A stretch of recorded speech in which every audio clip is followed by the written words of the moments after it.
Ég held að það sé hollt fyrir almenning í landinu að taka bara hreinlega þátt í þeirri ábyrgð að greiða úr þessum skuldum og greiða fyrir þær. Það er bara einfaldlega allt í uppnámi. Og lífskjör hér hrynja gjörsamlega. Á endanum, frú forseti, snýst Icesave-málið mannasiði sem við skulum kenna mannasiði. Og þá hrynur krónan, hún fer niður fyrir allt sem við höfum nokkuð tíma þær. Kúpustig, við erum svona kúpa norðursinn.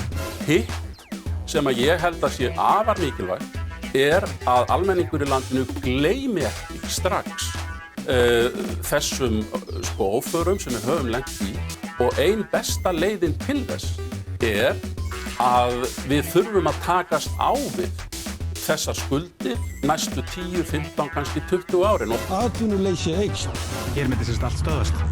Við værum bara eiginlega búin að einangra okkur frá umheiminum. Heldur eru könnunarþreifingar eða könnunarviðræður í gangi og ég held ég geti fullvissað háttvirta þingmann að það standi ekki til að ganga frá einhverju samkomulagi á morgun.